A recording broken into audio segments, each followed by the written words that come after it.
So I have figured out this sort of life hack for myself that really works well for me to get me more of the results that I want, and not just any kind of results, but results that feel really good, results that have ease, results that have flow, and it works really well for me and it works really well for my clients. So when I tell them about this hack that I have of really figuring out how to allocate my time, how to make things my own, they're like, "Oh my gosh, that makes so much sense."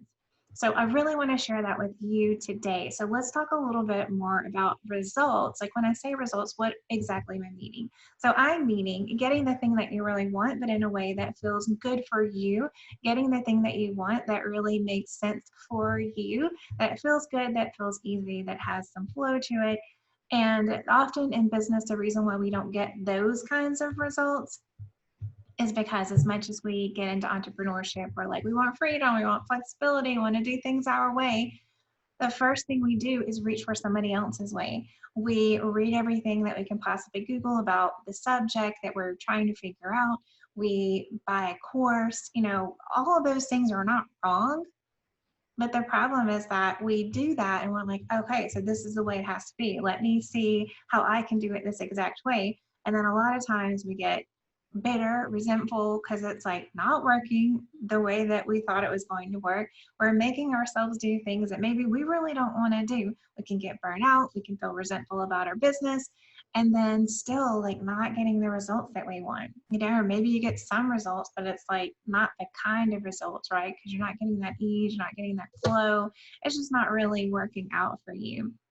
And you can even start second guessing yourself, like, maybe I don't really want to do this. Maybe like entrepreneurship's not right for me. Maybe like this offer or this course that I want to create is just not right for me.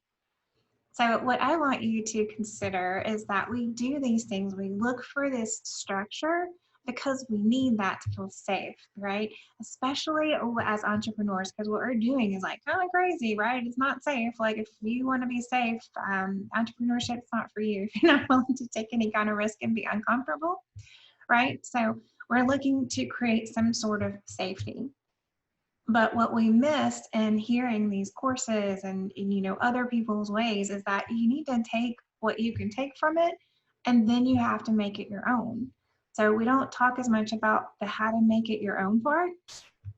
So we really just focus in on that safety and feel like that's it. But like there's a huge portion after that. And I often use the idea of the metaphor of a swimming pool. So you can learn everything about swimming. You can get all the instructions that you want, but you're not really going to learn to swim.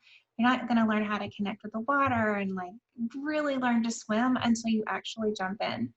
So we can forget that we're creating the diving board, but we have to jump in and like do the thing, right? And that's where we get to make it our own.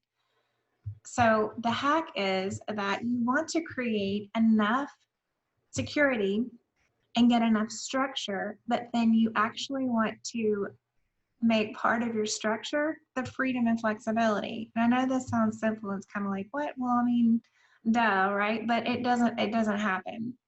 So I want to give you some examples of how I do this in multiple different ways. And this has really worked well for me because I am a very creative person and I love and want to be creative.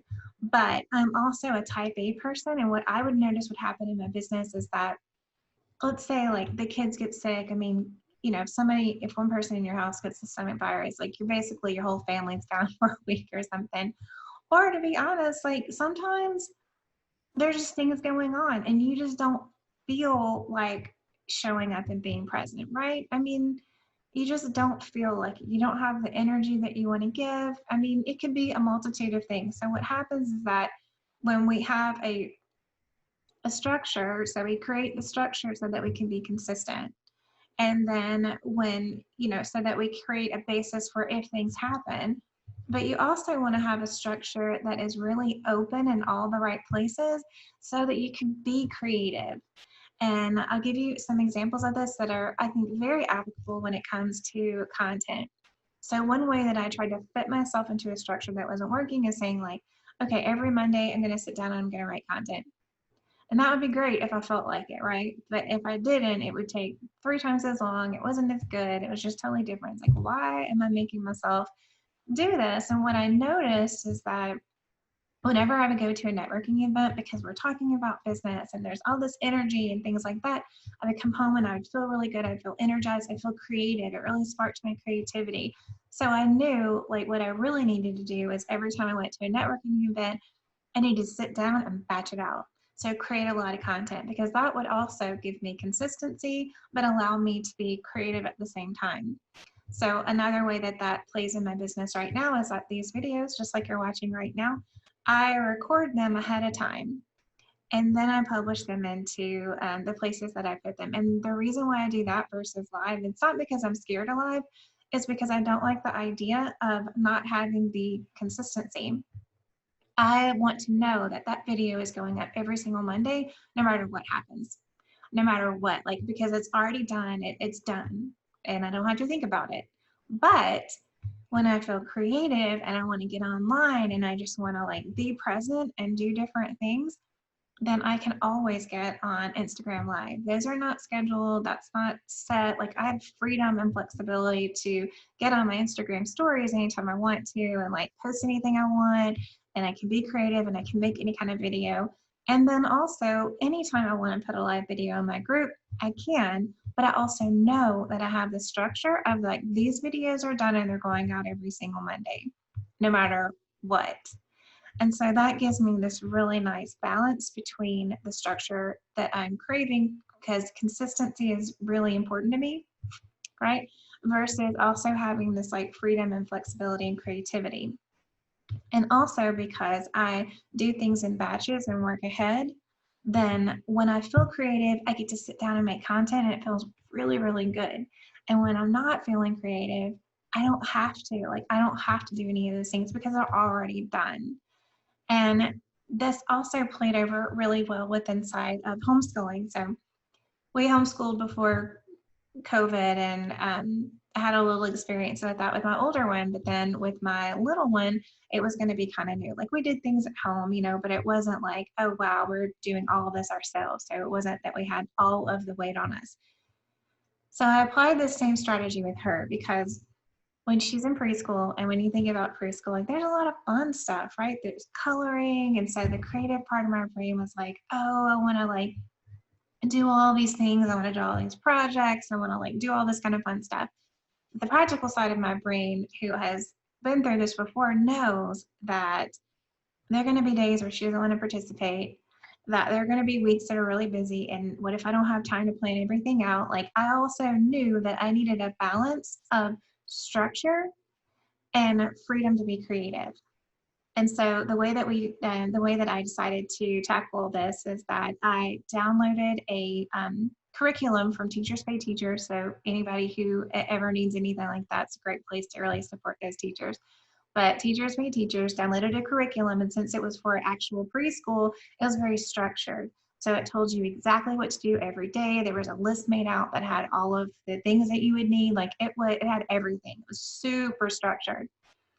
And then I also downloaded a Montessori program that was completely different. So it was more hands-on, more sensory. So to me, it was more creative. And I downloaded both of these so that I had all of the structure. I had plenty of things to choose from, so I could kind of be creative with it and mix and match some things. And then of course, add in anything that I wanted to. So just, it's kind of lame, we guys talking about preschool, but just as an example, we had the letter S. And so we had all the structure of what we were going to do, the worksheets, like all of that kind of stuff. But then I wanted to do some, different sensory things. So I had bought a few different things to go with that, like different ways that we could play with the letter S and things like that. So that fed my creative side. We also made a Superman cape, because my daughter's really into superheroes, and so I made her a superhero cape, starts with the letter S. So in that way, I had a lot of flexibility. So we had the structure, so I knew exactly what I needed to do every day, but I also had a lot of freedom and flexibility to add in things that I thought would be fun, things that she would really like, and stuff that we could kind of enjoy and do together. And that tactic really works well for me all the time. I do the same thing when I cook. Like I love recipes, but I rarely make anything the same twice. So I take that structure, that base of what is in the recipe, and then I allow myself the freedom and flexibility to be creative and make it my own. So when you're thinking about your business and how you're going to make your day and things like that, you want to take that into consideration because, you want to give yourself the structure of like, these are the things that I have to do, but then you also want to give yourself some freedom. And that freedom can look like a whole lot of things, right? So it could be life freedom. Like I have these 3 things I do every single day, and then I have, these other 2 hours where I can do anything. So one way you can think about this is kind of like a marketing, for example. If you have it in your calendar that every day you're going to spend 2 hours marketing your business, 2 hours marketing your business can look like doing practical things like sitting down and writing emails or creating a video like this. Marketing your business can also look like being on a podcast. It could look like going to a networking event, either virtually or in person. It could look like meeting somebody for a coffee that you're like forming a relationship with. It could look like anything. And so that gives you a lot of freedom, right? Because if you sit down and you're like, I'm going to spend 2 hours marketing my business every day, and that's going to look like me being on Facebook groups, like that's going to feel really constrictive. And a lot of days it's going to feel old. Like you're not going to want to do that at all. And that is really trying to make yourself do something somebody else's way. So you want to have places where it opens up. So it could be that you spend 30 minutes marketing your business on social media every day, but then you have, 2 hours, an hour and a half, whatever, where it's whatever you want it to be. So that gives you some freedom and flexibility that is really needed because there's a lot of things in business that we do. It's like you just have to, right? Like you have to do bookkeeping and that'd be the most exciting thing. And there are other things that you just kind of have to do, but you can make them fun and you can make them feel better when you have some balance in between the stuff that you have to do versus like you giving yourself that freedom. Freedom in your business could look like setting aside an hour a week where you actually go through and read all those newsletters that you signed up for, where you give yourself time to actually go down the rabbit hole and look at things and investigate things, like just giving yourself time to have some freedom. It can be, like I said, very different. Like sometimes on a Saturday, this makes me sound really boring, but I just love like being able to drink my coffee and read a few newsletters that I really like. And there was also a time where just like a different phase in my business where I really loved using my Saturday mornings to like just get inspired. So it felt like a waste of time during the week because I felt like, oh, I've got to get client work done and those kind of things. But I loved having that freedom and flexibility on like a Saturday or Sunday or something, just to look at different color palettes and look, get inspired and just have fresh ideas, right? And in that design business, I also found, which I need it now too, but kind of in different ways, is like if you don't give yourself freedom to let your mind just kind of wander and be at peace, then you're really cutting off your creativity. And creativity, of course, can look like different things, but it's really those inspiring ideas that you're getting for your business. So I really hope that this hack works for you. If you do something similar or you have something else that is really helping you be able to make your business and your life your own, I'd love to hear about it, but for me, it's really that balance between freedom and also having that really great basis of structure. It's like I need the structure so that I can have all the freedom.